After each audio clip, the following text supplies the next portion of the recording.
G'day, I'm Lisa Oakley, Director and Founder of People Associates, and I'm excited to be here today filming HR Unlocked with Aston Moss. Are you as excited to be here as I am? Very excited to be here, Lisa. Been looking forward to our conversation for a number of weeks. Thank you.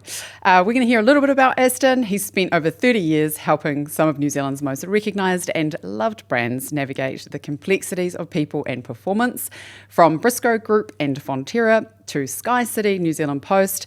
There's a long list. MIT and Woolworths on both sides of the Tasman. He's worked at the intersection of HR and commercial leadership, understanding that great organisations are built on great people-centric processes and decisions.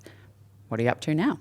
I pivoted from the corporate world at the end of last year, and this year I have established a company called Principled Limited, which, like it says on the tin, the goal is to engage in employment relations issues, ideally with employers, supporting them through and making sure that we get principled but decent outcomes for everybody involved.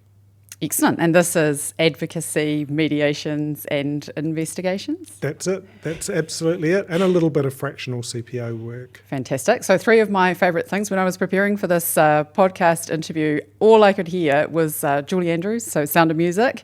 These are a few of my favourite things. Couldn't quite get the syllables to work. So advocacy, mediations and investigations wasn't quite like the original. But tell me about advocacy, mediation and investigations. How do you get those things right? Well, I guess the start of those is get it right from the start. And I often say to people 2 things. First of all, engage early. So a lot of organisations don't have the support and the infrastructure to help them get that right. So engage early, bring someone in. And the bit that I would add to that is hire a professional. Hiring an amateur, much more expensive. True, in the long run.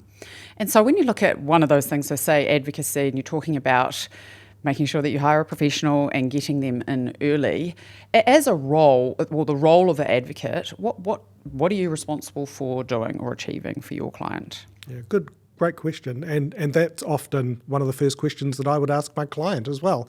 What is it that I'm here to do to serve you? So let's be clear, is it advocacy around an employment dispute? Is it advocacy to support a restructure that they'd like to undertake? Is it advocacy around bargaining, something like a collective agreement? So let's be really clear what you're engaging me to do, and then from there it's to put in place a framework that takes us step by step so that they don't feel that they're drowning or that they're swamped at any point, and for me to leverage my expertise and experience to take them through that so they feel that they're safe and secure, that we're very clear where we're going and what each step is designed to deliver and what will come next. Love it. So clear scope, reverse brief, make sure that everyone understands the expectations up front. Yeah. I think one of the things I've learned along the way doing employment advocacy for employer clients is they need somebody in their corner and they almost want a little bit of mongrel. Sometimes it's having their back or being their voice. And I often say to folks, if you're having a without prejudice negotiation, have a strong, substantive response on the record in the first instance so you've got good leverage in that negotiation. Other times I've kind of raced actually to trying to reach a resolution thinking, I know what's most cost effective and commercial and pragmatic here. And the clients wobbled. They've gone, Lisa, are you in our corner? What do we do wrong? So how do you find that balance and get that right? It's a bit of an art. Yeah, absolutely. And that is the perennial juggle, as you know, Lisa. When you're working internally, the other lens to put over the top as well, and given, I've spent 30 years working inside organisations, as the CPO, my role was often also the advocate of the employee. So what does the employee voice take it from their lens? Now that certainly doesn't mean that you then take their side per se, but you're certainly able to then be the more objective eyes and voice around the table, and that's sometimes incredibly valuable because while we all want it resolved, we often have different ways that it might resolved, and being again clear what it is that will get to a sustained resolution, that's the most critical thing I found. I love some of those words that you use. So I'm assuming this is how Principled came about, right? Because you're looking at both sides of the equation, you've got both lenses, you're balancing that up. What's the best outcome in the circumstances for everyone concerned? Absolutely. Few disputes are one-sided. Yeah. There is often, let's call it fault or opportunity on both sides. Mm-hmm. What the balance is always open to dispute, as you know from your experiences, Lisa. So let's work through what all of those might be so that we go in eyes fully wide open. And I've often said, if we've got it right, let's make sure we have a clear trail and a demonstrable trail that we can display, and we can carry that forward as far as we need to. And if we got it wrong, let's identify where we got it wrong, and let's then go, what does it take to put this right? I like that. And also he or she who has the most documentation wins, right? Quite often, absolutely. Contemporaneous notes are almost, winner take all. Yeah. Okay, that's advocacy. Talk to us about mediations. Often clients will say, we've never done a mediation, we've done dozens of mediations, but this one's particularly complex. How do we prepare? I've got a sort of a sequence that I've developed over time to help clients, employers understand how to kind of navigate in mediations, which are largely, I would say, theatre. They'll say to me, we're here to convince them that we are right and they are wrong. And I'm like, well, that's futile. So let's work through the process and sort of help them understand what to expect on the day and how to come across well. What's your approach? I always go back to the simple phrase, as the mediator, my role is to feel the back of the chair. And I love that phrase, and I picked it up through mediation training. Okay.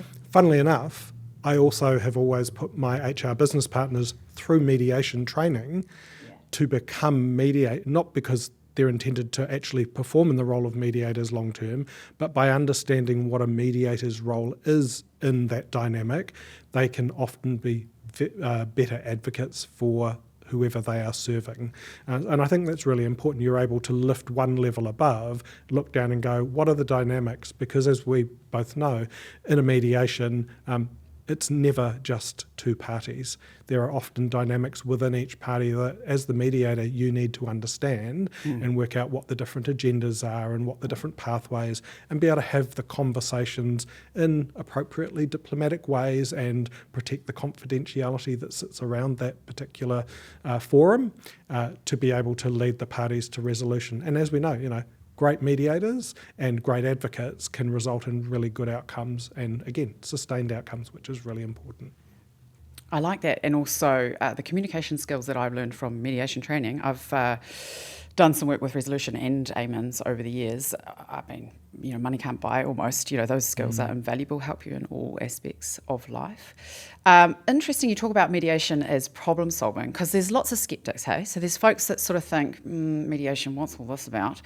And there'll usually be some natural resistance to engaging in a process with that kind of label. You can use other labels, facilitation, you can sort of help them understand it in different ways.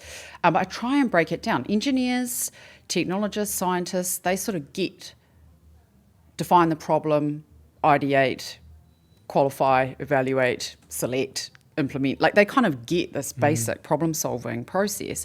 How we apply that to human conflict is new to people. What's your approach to breaking down, I think you said, understanding the interests or the issues, the thing behind the thing, what's noise and what's substance, and then getting parties to turn the corner? Yeah. What I've found is that typically parties come to the table with positions. So the role of the mediator is often then to understand and help them often understand what their interests are. And if we can get those out and help them to understand what the other party's interests might be, that is such a massive unlock in the dispute. Being able to talk through what those are, get those all up, and often you can look at those and go, actually, some of those are in common. How can we bring those together? How can we take the things we're in violent agreement over and close those out and use those seeds of success to move on to perhaps the next least difficult thing and work our way towards the harder issues. That's often the key I've found in mediations. So helping them understand, walk in each other's shoes, yeah? Absolutely. Yeah? And see that from another perspective. You would need to create an environment that was psychologically safe to enable that, surely, right? So, there are some things that you might do instinctively that are innate or you learn in your training.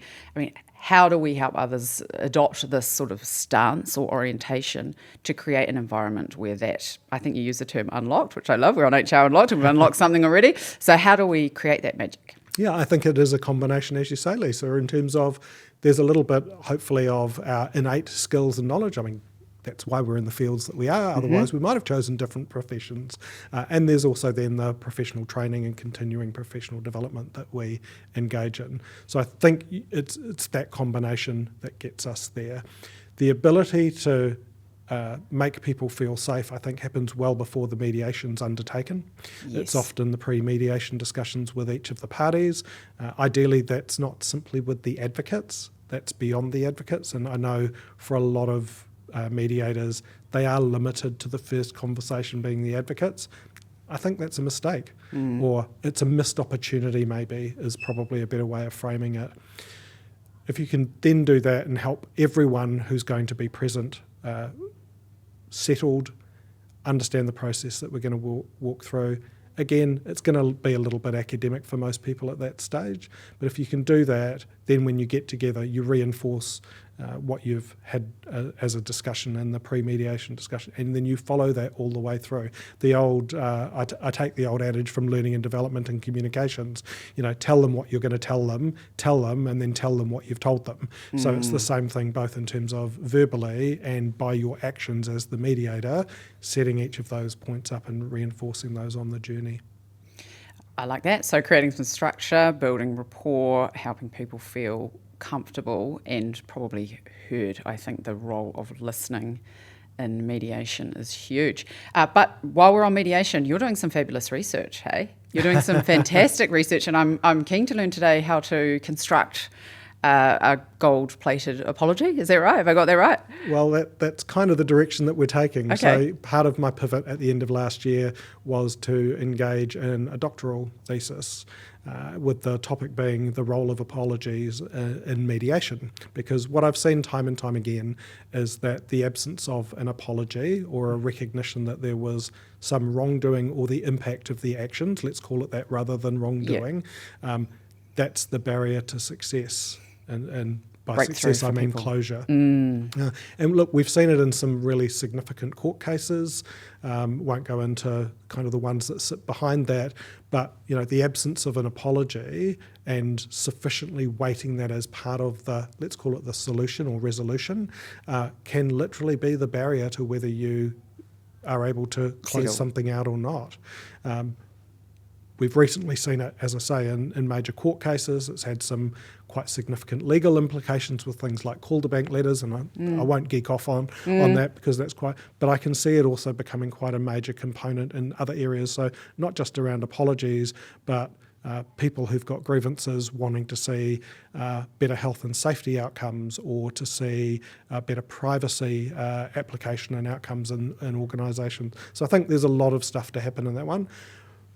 Basically, apologies come to the acknowledgement that something happened that should not have happened.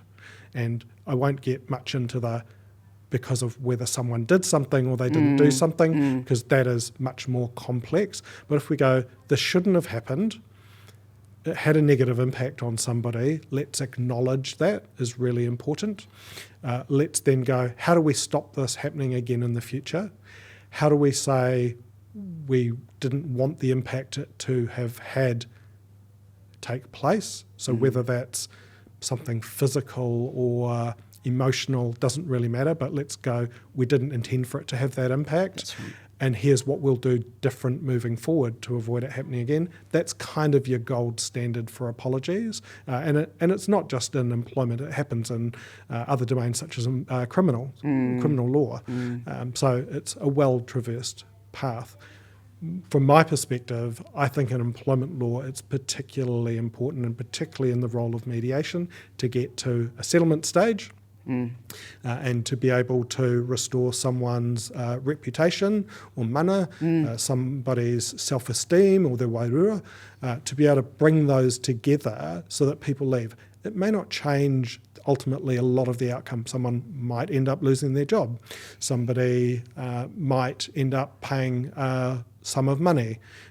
But for people to be able to leave with the emotional components dealt with is often a significant key to their future well-being and also the sustainable nature of that settlement. And this is not an admission of liability. This Not is at all. not guilt. I love the way you've framed up what an apology. I feel like this is practical. We could all take it home and use it in our households And tomorrow. it has to be, yeah? Yeah. It has to be. So when if I simplify it, when I did label the behaviour or thing or event, describe it, situation, behaviour, impact, right? When I did this thing, this was the impact it had or the consequence. I'm seeing that. I acknowledge that. I think you used that word. Then maybe the apology piece, the sorry piece, forgiveness piece, that's a milestone. And then in future, I commit to doing X, Y, Z differently. Absolutely. Yeah, And avoiding the critical. weasel words in the middle, because often what happens is the non-apology. Yeah. It's the, oh, I'm sorry you feel that way, Oh. which of course often ends up doing more damage Passive than good. aggressive apology. Absolutely. So as you say, this happened.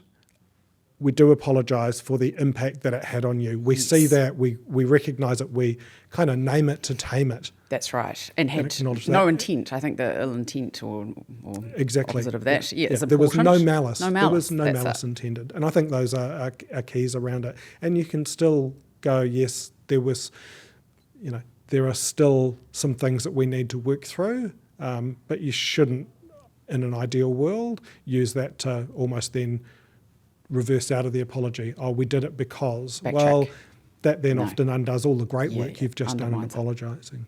Okay, and then the critical piece of the puzzle is in future we will do X, Y, Z, or we won't do ABC. I've got a mediation in Hamilton on Friday, and I don't think there will be a financial settlement. There doesn't even need to be a financial settlement. There needs to be this restoration of mana. Yeah. And the way to achieve that is through actually, you've given us some really good feedback about our processes and systems, and we've adopted that, and going forward we're going to do this, and this. Yeah. And I think often the alternative to the apology is often a very large sum of money. Oh. So it's a really good trade-off, provided it's genuine. Otherwise, you might be better off simply paying the money if you can't get over the being human and getting the apology on the table. And that is the thing. Clients will say to me, Lisa, what did I do wrong? Put the microscope over my process and tell me where I got it all wrong. And I'll say, do you know what?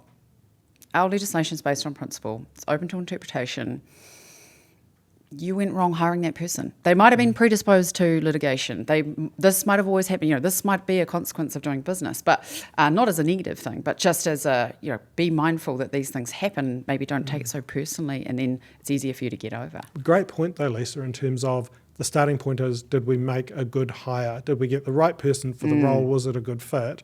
And, through the series of HR Unlocked, as you're taking through all of the audience through the different pieces, all the way from hire to retire or whatever that pathway is called, looks like for each individual employee, they've all got to fit together. Just as, mediations and advocacy and investigations all form a piece, they're just one part of that whole HR life cycle. Tell us about investigations then. I'm just fascinated by this. We could probably do a whole podcast on investigations.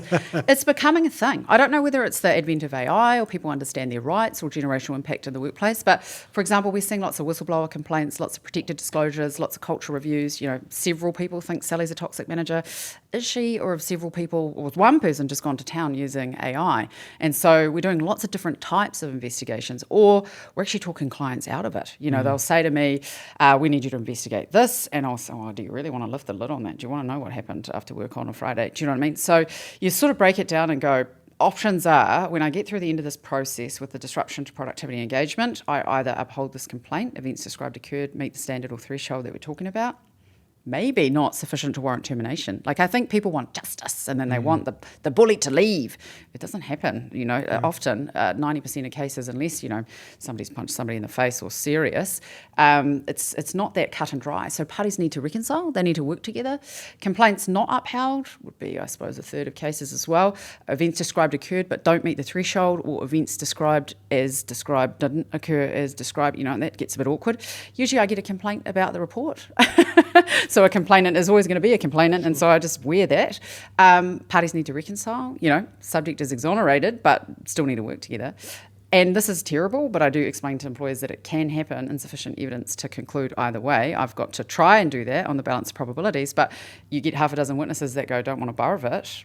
Where do you go from there? You got he said, she said, and parties need to reconcile. So Absolutely. I'm very interested. How do you approach investigations? What are you seeing are the issues around investigations? Well, I think you've done a great job, Lisa, of outlining the tapestry of challenges that face us in that particular domain. Investigations, in my mind, are the cornerstone of good HR process. Okay. Now, they can follow, anywhere on a they can fall anywhere on a spectrum, from just simply looking at some relatively simple documents, some simple, witness statements, whatever. Maybe it's camera footage. It could be as simple as that. Or it could be a much more complex investigation where you're interviewing a series of different people. So it really can be relatively straightforward, small. You need to work out what it is. On a spectrum, right? Terms of reference are critical in an investigation, and making sure that the parties align to those. As you say, where you get to in terms of outcomes, again, your role, much like a mediator, you have to be objective, and you will hear things, and people will want to sway you to their version of events. And I often say, there is her story, there is her story, and the truth lies somewhere in between. It could be more towards one side or the other. It's not, balance doesn't necessarily mean equal. So your job as an investigator is to work your way through and go, what is the evidence support? And then equally to remind your client when you get to the end, you're not the decision maker. You've pulled all of this together against the terms of reference to be able to go, here is what the information says, up to you what you wish to do with it now.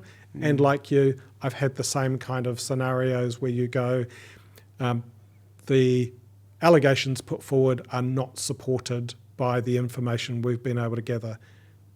Now, some people would go, well, that's a declaration of innocence. That's not necessarily the case either. It is what it is. So again, it's the data. Making sure that everything is well articulated from our perspective as investigators, and mindful of things like, the Privacy Act. And some people will go, I want this to remain confidential. You go, well, I will treat it in the confidence, but you also need to understand this fits within a wider framework of things like the Privacy Act. And under Principle 6 of the Privacy Act, for example, in New Zealand, people can request information that relates. So even if you've given a witness statement where you talk about me, and I had asked for when you were talking with me to keep my confidence, I might then actually ask what you said, and it gets much more complex from there. So I think you touched on an interesting point. So lots of our legislation here conflicts. You've got health and safety typically trumps the rest, but health and safety or psychological safety obligations can outweigh, if they're competing, employment relations obligations. You're greater good for greater number. Often I'll say to an employer, take the ER risk, take the hit because you've got this health and safety one over here.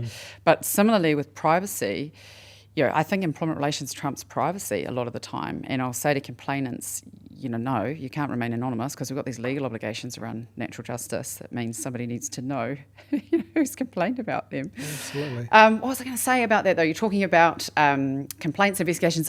The best investigation is like a good movie, right? You're in it. You are like the main character. I find when I interview the complainant, first up, terms of reference, locked and loaded, we're away, I just go, oh, guilty as sin. Do you know what I mean? Like I just get so invested in the discussion, and I think, oh my gosh, that other person, they must be just so bad. And then you go through all your witness, collect all of that, collate it all. I'm pretty retentive in how I do things. And then you hear the other side of the story, which is you got to have an open mind. So you always have this other side to the story, and you think, oh man, this is not guilty. Your metaphor of a movie.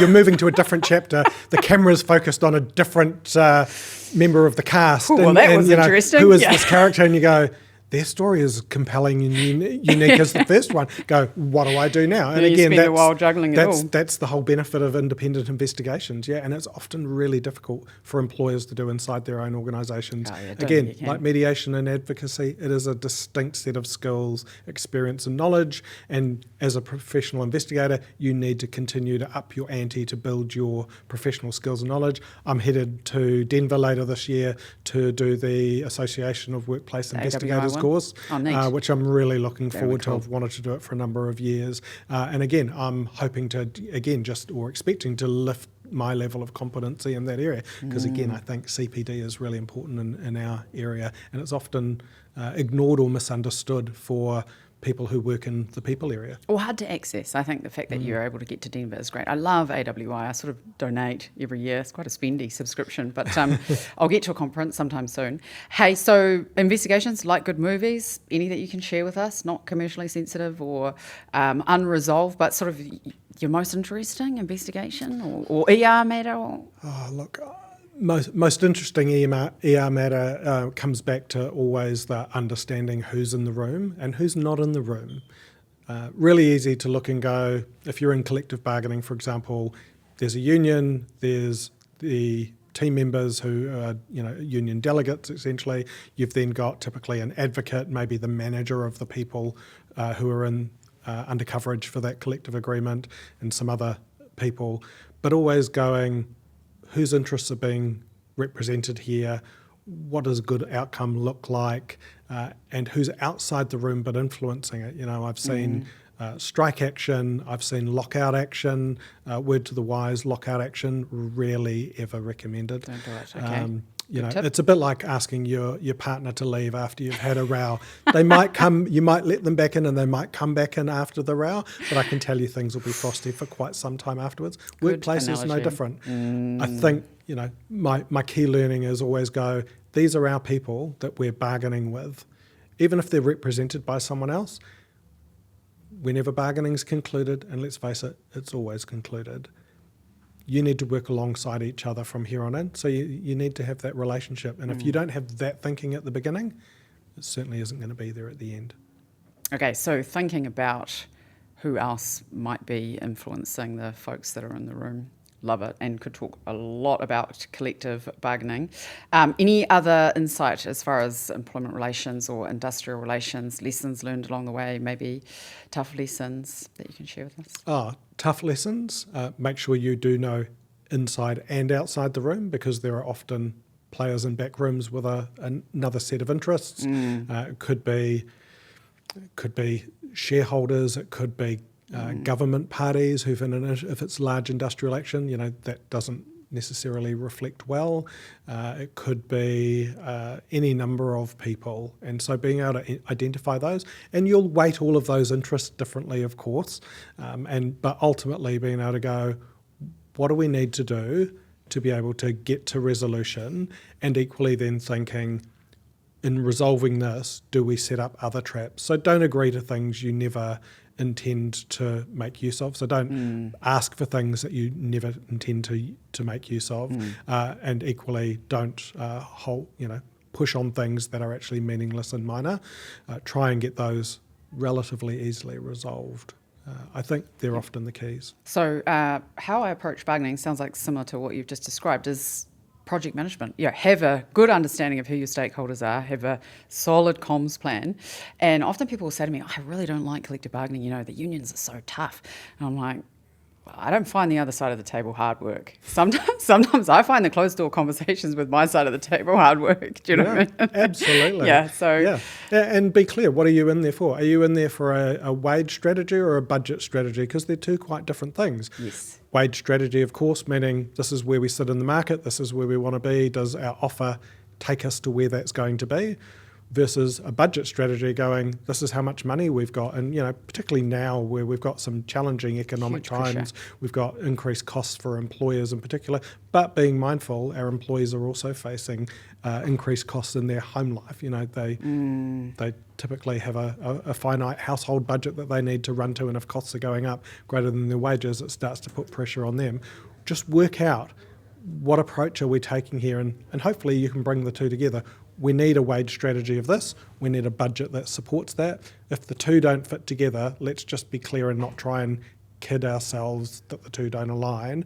Go, is there a goal of bringing those two together at a point in time? And sometimes there can be, and that's where the magic happens again, unlocking the magic. REM strategies that look at market relativity, internal relativity, affordability, like you just said, which is a key component, but then also reward and recognition. I've developed umpteen number of different skilled pay type matrices where the organisation gets incremental benefit out of production and the workforce benefits sort of comparably at the same time. It's just a philosophy, isn't it? It's a mindset, it's a whole approach rather than a kind of an adversarial head-to-head conflict approach. At the end of the day, does it enable you to attract and retain the people you need to run your business? If the answer to that is no, then you need to look inside and have some pretty robust discussions. And if the answer is yes, then that's a great starting point, is what I would say. Okay, Doc. Anything else on investigations you think might be useful to us? Again, look at using someone independent. Much easier, because no matter Often HR is dragged into those. Rarely will an employee see HR as being the independent party. They often won't have the skills either. Unfortunately, I get that many botched investigations. Absolutely. Once a week. Somebody will hospital pass me, and I'm thinking, what do I do with this? Yeah, and often the damage is done, right? Yeah. And they don't know. In fact, the biggest thing I find is HR professionals that do internal investigations, let's call it due diligence, fact finding, the prelim thing to the thing, they never produce a findings document. They just rock and roll into a disciplinary and contact me and say, hey, we think this person is impaired as a result of, you do the disciplinary. And I'm going, where's your finding? Where's your, this thing's been unravelled or undermined from the start. Yeah. Okie doke. No, I think the biggest lesson that I learned in an investigation was a woman took legal action against me, civil action for breaching the Harmful Digital Communications Act. Wow. Because I sent her naked pictures of herself that the subject or respondent had included as part of their evidence. She's saying on the one hand he's soliciting sex, he's saying Tinder date gone wrong, but check these messages out. And I'm thinking, so I did learn a lot. Probably the main thing that I learned, which brings us back to you and principled, is you still have to be objective, hey? I got a PO license. I got to do what I got to do. So, I had to make that call, regardless of the fact I was busy defending myself over here. And I did learn some things about password protecting documentation and requesting consent in advance. Yes, I don't think she knew that he'd stored these pictures. I didn't. What do you call it? Publish them in any way, shape or form. I didn't even send them to a representative. I kind of gave her a heads up. But what an interesting world we live in. And you can doctor stuff these days too. I've seen text messages recreated retrospectively using Canva. Yeah. And I'm thinking, how do I know what's truth here? There are some great tools, and by great I mean they're powerful rather than they're good for us. That's enable right. The RWE conference last year here in Auckland, fantastic. One of the people who did a presentation showed exactly that, where different versions of text messages were presented. And I tell you what, I could not tell the difference between what was real and what was falsified. So, yeah, really challenging. I think you pick on another really interesting point there, Harmful Digital Communications Act. Yes. As practitioners, one of the keys for us is to be mindful of all of the intersecting pieces of legislation. So whether it's Harmful Digital Communications Act, whether it's the Privacy Act, whether it's the Employment Relations Act, the Health and Safety at Work Act, there are so many different pieces of legislation that we need to be aware of as part of informing our practice. And often that's ignored or not thought about by whether it's our clients or our colleagues, and just the criticality of that. I did a look a wee while ago, and there's something like 30 odd pieces of legislation that we need to be mindful of as practitioners in those different ways to go, this could have an impact on what we're discussing here. So again, ongoing professional development becomes really important. It's a full-time job though, right? It is, absolutely. Yeah, and it didn't go anywhere, which I was fortunate about. But you've got competing things going on. You've got natural justice, because she actually had a right to this information. I couldn't not give it to her. The terms of reference set that out explicitly. So I'm kind of, what do I do? What do I not do? Interesting that you say it sort of competes. So what are you curious about the future of work in terms of what skills or capabilities that we need to have as human resource or otherwise professionals living in this day and age? Great question. I did an AMA at the end of last year with one of the universities, and a not dissimilar question came up, and I'd asked my team, what do they think university had prepared them well for? And at the same time, what do they think university hadn't prepared them very well for? Interestingly, their answers were they felt that they'd been well educated around learning and development, so that was great. Where they felt that they lacked the training and the knowledge was around the more practical sides of things like HR business partnering and employment relations. And interestingly, a lot of the people who are well accomplished in that area from an academic perspective, a lot of those people are closer to retirement age than they are to the starts of their careers. And as a consequence, I actually think we're losing a lot of the ability to train our emerging practitioners in the ER side. And while not everyone wants to work in HR business partnering in HR, some people love and prefer recruitment, some people love learning and development, some people love remuneration. There's all manner of things. If you don't have great knowledge and expertise in that area, you can be you can put both yourself and your organisation at risk. You're talking about relationship management, advisory, solving complex problems, looking at the broader picture. All of that, Yeah. the legal side, the philosophical side, Yeah. and so how do you get that? As you know, you probably had the advantage of it, as I do. You have great mentors and coaches on your apprenticeship as an HR practitioner. So are we doing enough in that space? And that's something that's of real interest to me, and it's why I'm engaged with a couple of universities around the odd guest lecture, just as you are, ongoing personal development and professional development for myself, so that I continue to stay at the forefront of what's going on, working across other organisations to just do that give back as I guess now a more senior practitioner, but also coaching and mentoring as well, which is something that I absolutely love. I think there's an obligation on us to do that as senior professionals.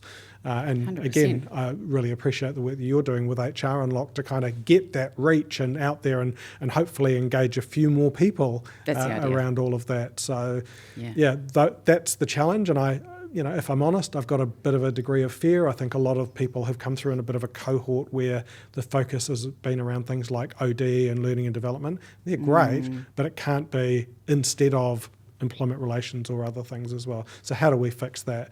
Super excited around things like AI. I think it's amazing. It does. It's incredibly valuable in the work that I do. But butting that up alongside obligations around things like privacy is critical as well. And I think to add to that, you're right about privacy, but a lot of those entry-level human resources jobs where we earned our stripes, maybe won't exist in the future. So how do we create forums for knowledge transfer like this, which is part of the objective of HR Unlocked? I think we learn while we're walking our dog. I think we learn while we're in the car. Gone are the days of, if I can get to a conference, that's great. And if I don't have to leave before lunchtime because I've got a burning, crises back home, that's a good thing too. So how do we help folks to understand? I do think there's a silver lining, like sort of doom and gloom, but I do think lecturers are realising, at least in my experience, my PhD's in conflict, I'm fascinated. We're going to have lots of cups of tea or wine to sort of talk about conflict and debate apologies and the use of apology and conflict. But I think the lecturers are realising, you know what, AI's here to stay and we have to let our students use it. Some universities wouldn't like me saying this, but some I know who have engaged with us and keen to be on the podcast as well are saying, yep, they can use it. They need to demonstrate their, how they've used it, their sort of progress and line of questioning and understanding of it. And then they need to give an oral presentation. And so here's me thinking, do you know what? Maybe that's going to make fantastic business partners, because if you don't know what you pumped into the tech and you can't front somebody and say, here's what it was that I was doing and why I did it, you're not going to be that great a communicator. So I'm just wondering, maybe the next generation could be more articulate. Absolutely.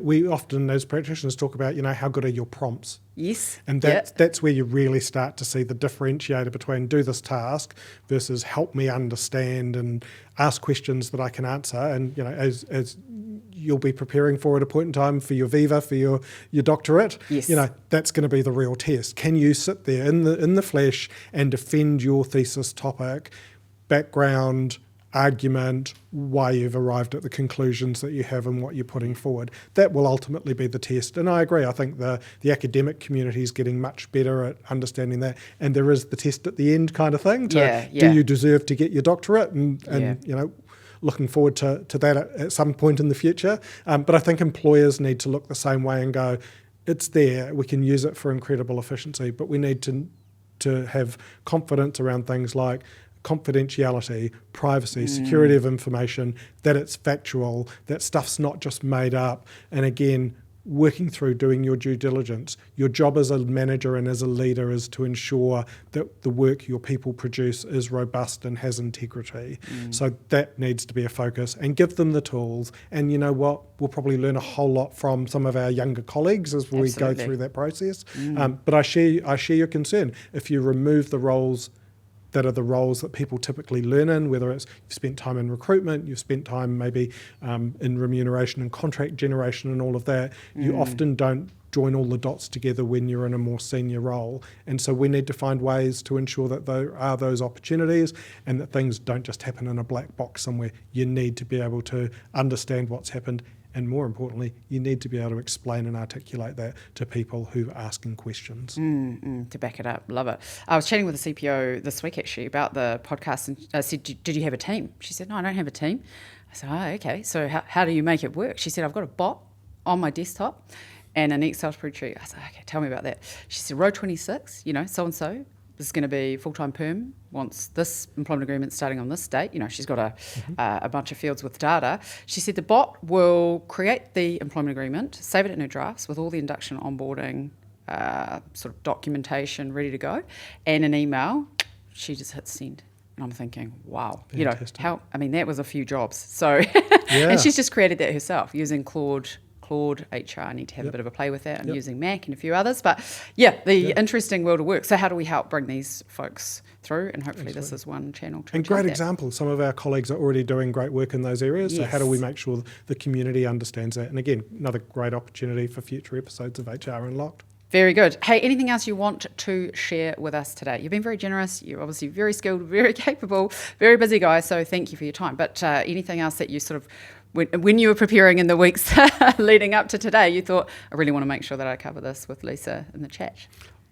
I think we've covered most of the things that we'd anticipated and so forth. Again, all I would say is to anybody on either side of conflict in particular, go in well prepared, engage early, and go in with the best of intentions. And if you do that, you're more likely to get the best outcome for everybody. It's an orientation, it's a mindset for sure, because conflict is inevitable. I say to people, it's like death and taxes and conflict, like it's going to happen. Not that I'm doomsday, but can create innovation, can create better relationships, can actually create... It doesn't need to be fatal. No, it doesn't need to be fatal. So love it. Okay, thank you very much for your time. Aston, really appreciate having you on the show. All the very best for the rest of the year, whatever that has in store for you. And I hope to see you again for a wine to discuss our respective thesis topics. Already looking forward to it. Thanks for having me on your show.